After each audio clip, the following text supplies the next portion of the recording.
ശ്രദ്ധിച്ചു കേൾക്കുവിൻ, നിങ്ങൾ അളക്കുന്ന അളവിൽ തന്നെ നിങ്ങൾക്ക് അളന്ന് കിട്ടും, കൂടുതലും ലഭിക്കും. അതിങ്ങനെ കൊടുക്കൽ വാങ്ങലാണ് ഈ ലോകത്തിൻ്റെ ജീവിതം. കൊടുക്കൽ വാങ്ങൽ, കൊടുക്കൽ വാങ്ങൽ, കൊടുക്കുന്നു.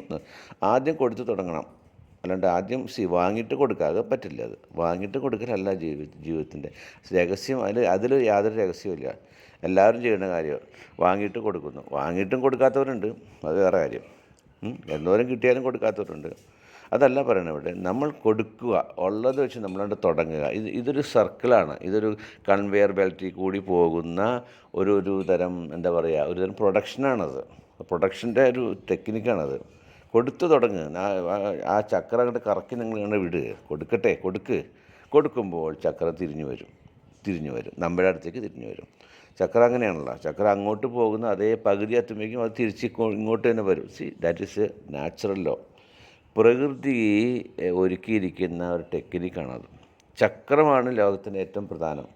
അത് മനുഷ്യനുള്ളപ്പോൾ ഇവിടെ പ്രാകൃത മനുഷ്യൻ്റെ അതൊന്നും ഉണ്ടായിരുന്നില്ല, പിന്നീട് അത് വന്നതാണ്. എന്തായാലും ചക്രം കറങ്ങുന്ന ഒരു സംതിങ്, അതാണ് ജീവിതത്തിൻ്റെ ആത്യന്തിക സ്വഭാവം. പകുതിയോളം എത്തുമ്പോഴേക്കും തിരിച്ച് നമ്മുടെ അടുത്തേക്ക് വരും, വീണ്ടും പകുതിയേപ്പോഴേക്കും അങ്ങോട്ട് തിരിച്ചു പോകും. അങ്ങനെയാണ് അതിൻ്റെ കാര്യങ്ങൾ എല്ലാം. ഇലക്ട്രിസിറ്റി ആണെങ്കിലും എന്ത് കാര്യമാണെങ്കിലും ഇങ്ങനെ പകുതിക്കാണ് കളി. പകുതി അങ്ങോട്ട് പോകാൻ, പകുതി തിരിച്ചു കിട്ടും. അപ്പോൾ അതിനാണ് എനർജി ഉള്ളത്. അതുകൊണ്ട് കർത്താവ് പറഞ്ഞ വാക്യം വീണ്ടും ഞാൻ പറയട്ടെ, ഇങ്ങനെ ശ്രദ്ധിച്ചു കേൾക്കുവിൻ, നിങ്ങൾ കൊടുക്കാൻ തുടങ്ങുമ്പോൾ കിട്ടാൻ തുടങ്ങും. കൂടുതൽ കൊടുക്കാൻ തുടങ്ങുമ്പോൾ കൂടുതൽ കിട്ടാൻ തുടങ്ങും. അങ്ങനെ കൊടുക്കാനുള്ളവന് അവന് വീണ്ടും വീണ്ടും അവൻ്റെ പത്തായം നിറച്ചുകൊണ്ടിരിക്കും.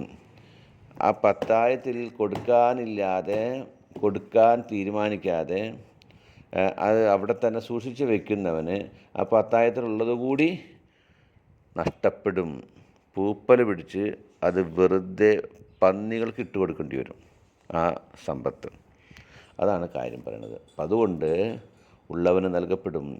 ഇല്ല എന്ന് വിചാരിക്കുന്ന പണക്കാരൻ അവൻ്റെ ഉള്ള സമ്പത്ത് കൂടി ഏതെങ്കിലും മാർഗ്ഗങ്ങൾ പറയേണ്ട കാര്യമില്ല, ഏതെങ്കിലും മാർഗ്ഗത്തിൽ അത് പുറത്തേക്ക് പോകും. അവൻ ഒന്നുമില്ലാത്തവനാണ്, ഉള്ളതുപോലും അവനെടുക്കപ്പെടും. ഇതാണ് നിങ്ങൾക്കുള്ള സന്ദേശം. ഇത് ബുദ്ധിയും വിവരവും ബോധമുള്ള ഈ കേൾവിക്കാർക്ക് ഇതൊക്കെ നമുക്കറിയാവുന്ന കാര്യങ്ങളാണ്. എന്നാലും നമുക്ക് വീണ്ടും മീതയ്ക്ക് സമ്പാദിച്ച് കൂട്ടാനാണ് താല്പര്യം. ഇതിൻ്റെ ഇടയിൽ തന്നെ ചതിച്ചും വഞ്ചിച്ചും കബളിപ്പിച്ചും സ്വന്തം കുടുംബാംഗങ്ങളെ തന്നെ കബളിപ്പിച്ചും ഉണ്ടാക്കിയ സ്വത്തുണ്ടാകും. അതൊന്നും അവന് ഉപകാരപ്പെടില്ല. കബളിപ്പിച്ചും തട്ടിച്ചും വെട്ടിച്ചും ഉണ്ടാക്കിയിരിക്കുന്ന സമ്പത്ത് അവൻ്റെ വീടിനടിയിൽ അതങ്ങനെ കിടക്കും. അത് ഇടയ്ക്കിടയ്ക്ക് അനങ്ങുമ്പോൾ വീടിൻ്റെ അടിത്തറ കിടന്നിളകും. മനസ്സിലായില്ലേ? അതിൻ്റെ മുകളിലെ കെട്ടിപ്പോക്കണേ. കബളിപ്പിച്ചും കൊള്ള ചെയ്തെടുത്ത സമ്പത്തിൻ്റെ മുകളിൽ അവൻ വീട് പണിയുന്നു, 2ാം നില പണിയുന്നു, 3ാം നില പണിയുന്നു. അതിൻ്റെ മുകളിലേക്ക് ഇങ്ങനെ നിലകൾ പണിതുകൊണ്ടിരിക്കും. പക്ഷേ കബളിപ്പിക്കപ്പെട്ട അവകാശിക്ക് കൊടുക്കേണ്ട അവകാശം കൊടുക്കാതെ അത് ആ വീടിൻ്റെ താഴെ ഇരിക്കുന്നിടത്തോളം കാലം ആ വീടിനും അതിലകത്തുള്ള ജീവിതങ്ങൾക്കും യാതൊരു സ്ഥിരതയും ഉണ്ടാകില്ല.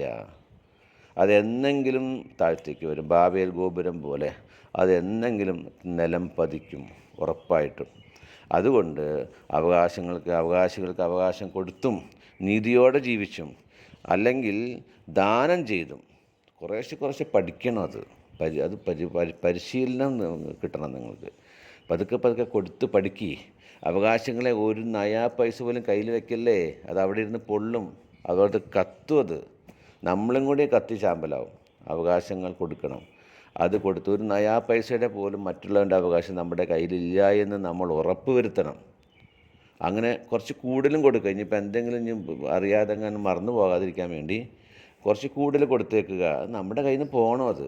അല്ലെങ്കിൽ നമ്മൾ അത് പതുക്കെ ഒരു ചെറിയ കനലായി തീയായി അതും കത്തും, നമ്മളും കത്തും. ആർക്കും ഈ അവകാശം കൊടുക്കാത്ത അവരെ കർത്താവ് വളർത്തും. മനസ്സിലായില്ലേ?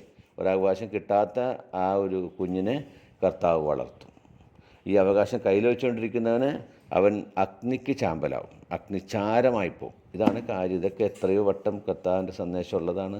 ആരും ശ്രദ്ധിക്കുന്നില്ല, കേൾക്കുന്നില്ല. പുറമേ കുറേ കർത്താവേ എന്ന് വിളിച്ചും കൊണ്ട് അവൻ താൽക്കാലികമായിട്ട് കാപട്യ ജീവിതം ജീവിക്കുന്നു.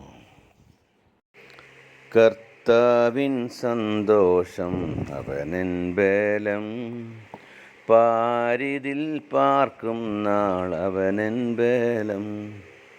അവനെൻ്റെ സങ്കേതം, വിശ്രമം നാൾ തോറും അവനെൻ്റെ സർവവുമേ. അവനെൻ്റെ സങ്കേതം, വിശ്രമം നാൾ തോറും അവനെൻ്റെ സർവവുമേ. പല നാൾ കരുതി ഞാനേകനെന്ന്, അന്നാളിലവൻ എന്നോടു ചൊല്ലി. ലോകാന്ത്യത്തോളവും കൂടെയിരിക്കുന്നു, നിന്നോട് കൂടെയുണ്ട്. ലോകാന്ത്യത്തോളവും കൂടെയിരിക്കുന്നു, നിന്നോട് കൂടെയുണ്ട്. ബലഹീനനെന്ന് ഞാൻ കരുതിയ നാൾ, അന്നാളിലവൻ എന്നോടു ചൊല്ലി. ശക്തനാക്കുന്നവൻ, ബലം പകരുന്നവൻ, നിന്നോട് കൂടെയുണ്ട്. ശക്തനാക്കുന്നവൻ, ബലം പകരുന്നവൻ, നിന്നോട് കൂടെയുണ്ട്. കർത്താവിൻ സന്തോഷം അവനൻ ബലം, പാരിതിൽ പാർക്കും നാൾ അവനൻ ബലം. അവനെൻ്റെ സങ്കേതം, വിശ്രമം നാൾ തോറും അവനെൻ്റെ സർവവുമേ. അവനെൻ്റെ സങ്കേതം, വിശ്രമം നാൾ തോറും അവനെൻ്റെ സർവവുമേ.